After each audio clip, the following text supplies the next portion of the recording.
Well, let's talk about the media blackout. You guys may have noticed that England right now, the UK, a lot of Europe is saying, hey, this pandemic is over. We're done with this pandemic. We're going back to life is normal. In fact, Denmark this morning basically coming out saying, hey, we're done. We're done with this. We're ending COVID restrictions. We're going to go back to life as we knew it before. The British government also doing the same thing. Yes. All across Europe, they're saying, you know what, we're going to live with this. It's Omicron. We're going to live with this flu-like symptoms. We'll deal with it, but we're not going to lock down, close our schools anymore. Denmark is announcing that on February 1st, they return to life as normal. Well, the Biden administration sees things differently. And yesterday, and we'll play this here, and I'll paraphrase it for those of you who are watching us live, but the Surgeon General of the United States was on MSNBC and basically called on mainstream media, called on MSNBC and other mainstream networks to use the power that you have to censor these voices that are out there pushing for mandates, pushing mandate protests, pushing for us to end these lockdowns, pushing for us to say, hey, enough is enough is enough. You've got to use your voice as a mainstream media. The Surgeon General of the United States. They're already doing that. That's a check mark. But I mean, check. Yes, I guess. I mean, they're already doing it. So, but we shouldn't be outraged that the Surgeon General of the United States is on MSNBC, basically saying, "Hey, you guys have a responsibility here. Censor content, censor voices." And they were having a discussion about Joe Rogan. Obviously, Yes. Joe Rogan being up against Neil Young. Neil Young saying, "Hey, on Spotify, either you Spotify pull Joe Rogan off the air for spreading misinformation about vaccines, or I want all of my music taken off of Spotify." To which Spotify was like, "Okay, you know what? Not many people listening to your music anyway, so you're gone." Yes, we were going to cover that in trending, but since we're there, it turns out that Spotify was 60 or more % of his streaming revenue, and so really clearly Neil Young was not 60% of Spotify's revenue. Right. So they were happy. They called his bluff.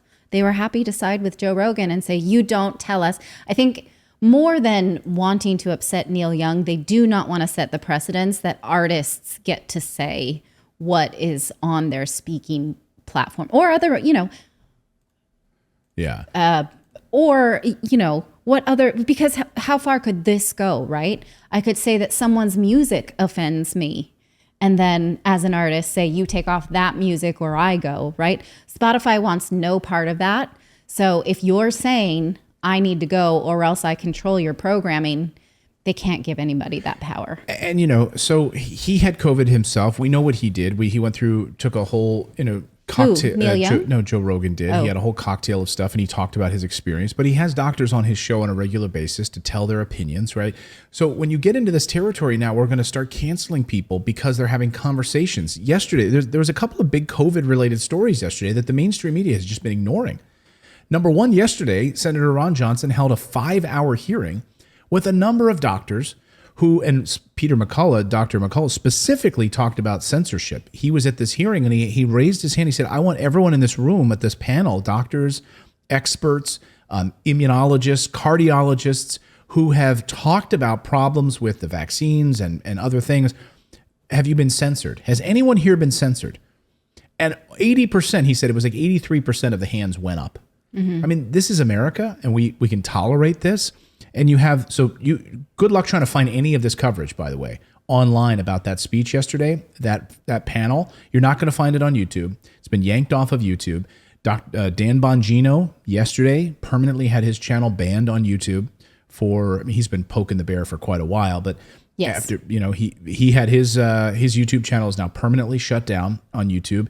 But more than that, there's this big story about this freedom rally up in Canada, and there has been zero mainstream media coverage about this freedom rally. So what is this freedom rally? Well, in fact, if you go and Google it yourself, you will also get very suppressed search results. So now they're saying that this lineup of trucks is going to stretch 70 kilometers throughout Canada and include truckers from Canada and the United States. And they are specifically protesting vaccine mandates for truckers. It's a long caravan. They're calling 70 it a convoy. kilometers. 70 kilometers, and they're saying it could be more than 50,000 trucks. And they're saying it's going to be Canada's January 6th. Like, we're demanding. And, you know, they are going to be held up by weather, but they have people sort of cheering them on along the sidelines as they go, because they realize that truckers deliver everything you touch in your house today was trucked to you. And the science no longer holds that the unvaccinated spread COVID. Everybody spreads COVID, the vaccinated and the unvaccinated. And there is not an appetite to punish truckers for this. And so this rally will culminate on Saturday in Ottawa, Canada. Yeah. So Guinness Book of World Records for this convoy, and no coverage of this freedom rally. I mean, the largest in history. Yes, it will break a previous Guinness record by something like 5 times. Yeah. It's crazy. I don't know. I just find it really amazing that there's no coverage of this, and basically saying, hey, now that we have this story out yesterday about Omicron, right? Omicron now we know is you can be multiply infected by it, right? So now we have, and even Dr. John Campbell covering this yesterday on his channel, just saying that yes, we now have reinfections. Right, we now have reinfections, and you're going to see these boosters being pushed. Right, yes. These pharmaceutical companies pushing these boosters, and these lockdowns continuing and being persistent. But the mainstream media, YouTube, other major channels just suppressing this information, no coverage of it whatsoever. And even that Laura Ingraham piece with talking about Vivek, the Surgeon General of the United States. I mean, you can't find it on YouTube. Like, it's amazing. Like, you try to find just general information. It's like being in communist China. Yes. And we always like to bash China, right? It's happening right before our eyes in the United States. But you have the Biden administration coming out telling the mainstream media that we already know that they had meetings with those producers, right? Telling them, those producers, hey, here's our narrative. We want you to kind of follow our narrative. This is what we're going for here. And calling up those major news organizations to tell them to fall in line.